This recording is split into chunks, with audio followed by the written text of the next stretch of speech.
salah satu pondok pesantren tertua di kota Nganjuk, yaitu Pesantren Mercusari Loceret, Kabupaten Nganjuk.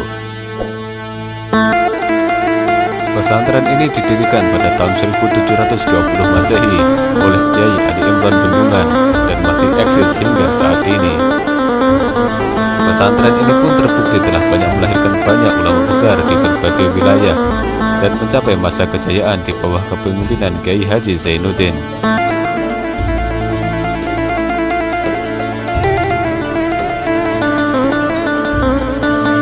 Di bawah kepemimpinannya lah pesantren Mercusari mengalami masa-masa gemilang. Banyak santri dari berbagai daerah yang menimba ilmu di tempat ini, seperti Kiai Haji Hasyim Asy'ari, Kiai Haji Wahab Asbullah, Kiai Haji Bisri Samsuri, Kiai Ahmad Jazuli, Kiai Abdul Fatah, dan masih banyak lainnya. Namun tak banyak yang tahu akan sosok dari Kiai Haji Zainuddin Mercusari, seorang ulama karismatik yang melahirkan ulama-ulama besar di Nusantara.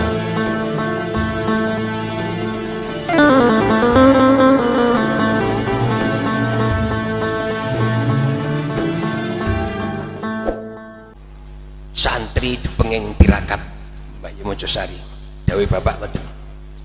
Lek enek santri kok poso Senin Kemis ngoten, munggah jamaah subuh ini pun ngantongi bungkusan sekul.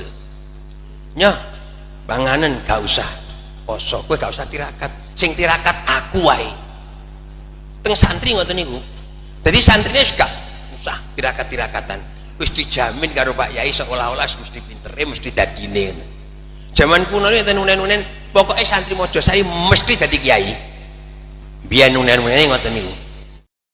Semasa muda, Kiai Zainuddin terkenal sebagai seorang yang sakti, ahli bela diri. Hingga akhirnya beliau pun memantapkan hati untuk lebih memperdalam ilmu agamanya di beberapa ulama di tanah Jawa, seperti Syekhuna Khalil Bangkalan dan sejumlah pesantren lainnya di Pulau Jawa.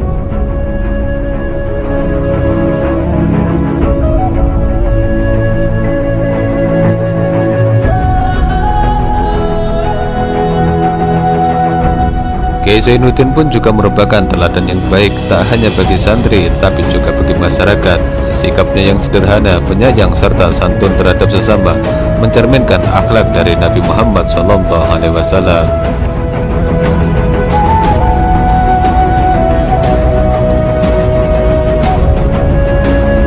Tak hanya alim alamah serta berakhlakul mulia, beliau pun dikenal sebagai ulama yang masyhur akan kepaliannya.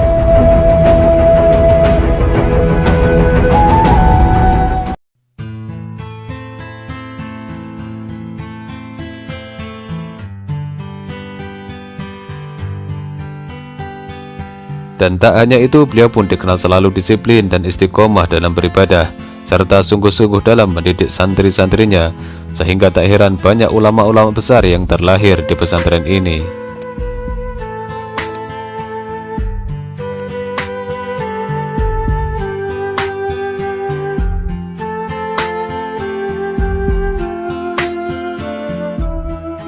Dakwahnya yang damai, penuh toleransi terhadap sesama, memberikan perubahan yang besar pada masyarakat.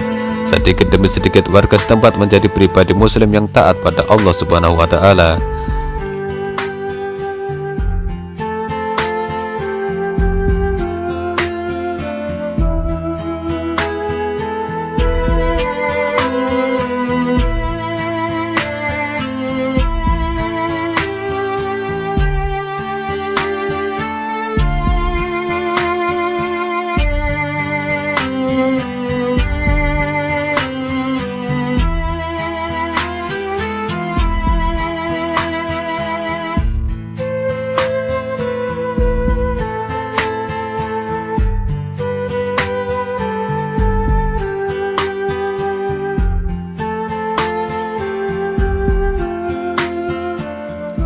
Dan hingga saat ini tak sedikit peziarah dari berbagai daerah yang berkunjung ke makam beliau untuk mendoakan serta bertabaruk pada waliullah yang mulia.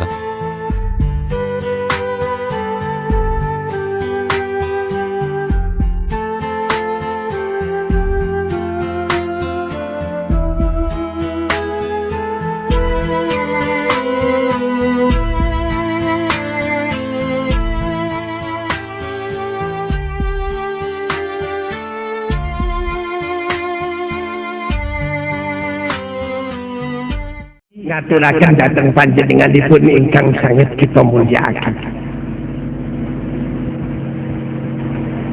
Dereng mesti alumni pun termasuk para santriwan kiai ngertos dalam Sayyidatul Salah ta'aturkan.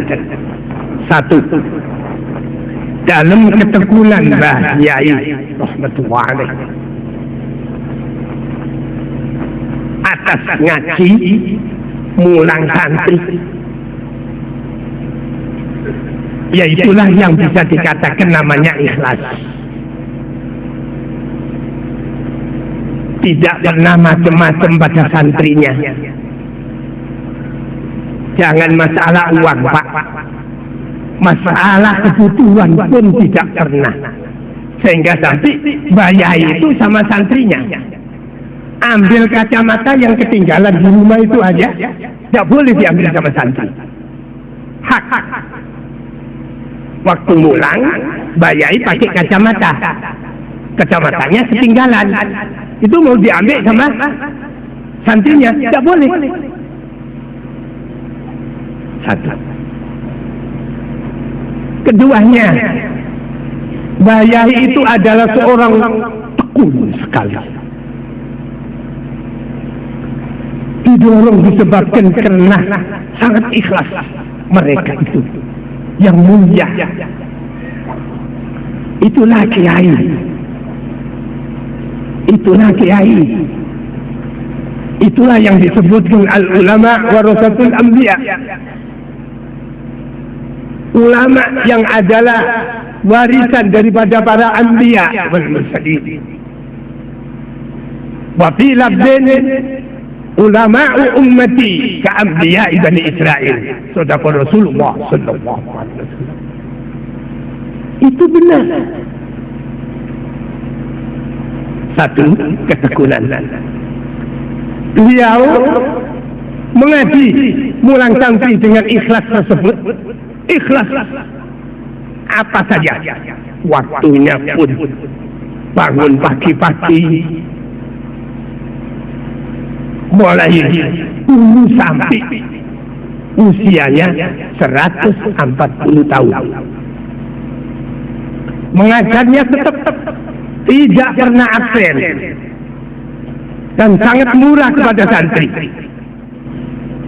Tidak seperti kiai sekarang. Kadang-kadang kiai sekarang ada mumpung. Kiai Zainuddin Mujaddi sangat memberi keringanan pada santrinya. Kliwon, walaupun Pak Kiai itu radhiyallahu anhu lupa pada waktu kliwon itu sampai di bangku pengajian, beliau itu mengatakan dikeploi sama santri-santri. Oh iya toh, kliwon toh, kliwon. Santrinya yang beli. Kiainya luar biasa. Maaf saja. Walaupun di atasan saya atau datuk daripada saya itu adalah orang kiai. Tapi saya lihat kiai seperti guru saya yang mulia ini, bagi Kiai ini tidak ada. Alimnya ada sama, pandainya ada sama Mbak Kiai. Keramatnya pun juga ada, bahkan melebihi ada. Tapi ketekunan dalam mengajar ilmu tidak ada. Kiai Zainuddin radhiyallahu an adalah kiai yang paling tekun, kiai yang paling telaten. Cuma yang di gini-ginikan sama Pak Yai hanya satu. Ingat, alumni para santri-santriwan. Ingat, bala. Ijik krungu wong-wong itu. Mbah Yai pot haram. Betul-betul Mbah Yai itu mengharamkan bal-balan. Loh, ini bukan cerita saya. Ini Mbah Yai dulu. Bapak-bapak kan pernah yang bersamaan waktu kurung sama saya dulu. Bal-balan, bagaimana Mbah Yai? Muring-muring sekali. Mbah Yai kalau marah-marah, demikian. Saya tidak peduli. Jenderal PK. Mbah Yai itu seorang ulama besar. Keturunan Mbah Yai adalah keturunan dari Rasulullah Sallallahu Alaihi Wasallam. Mbah Yai Zainuddin ini keturunan dari Mbah Jumali. Mbah Jumali itu di Lasem sana itu disebut Mbah Tuyuan. Itu familinya banyak. Biar tahu. Mbah Tuyuan itu anak cucu daripada Mbah Sambu, Pangeran Sambu, namanya Abdurrahman, Sayyid Abdurrahman, Pangeran Sambu. Pangeran Sambu adalah anaknya Pangeran Ngalogo. Oh, sampai di sini, ini murid tahu. Karena Mbah Yai itu masih ada sangkut paut hubungan famili sama saya. Saya tahu. Pangeran Ngalogo namanya Sayyid Hashim. Sayyid Hashim bin Abdurrahman. Abdurrahman bin Umar bin Muhammad bin Ahmad bin Abi Bakar Basyibai. Itu masih famili dengan Mbah Sayyid Sulaiman Mojoagung. Bukan famili. Sayyid Hashim Pangeran Ngalogo itu saudaranya Sayyid Sulaiman Mojoagung. Hadirin yang terhormat, saya rasa kiai seperti Mbah Yai Zainuddin itu mudah-mudahan saja orang yang tidak ada bangun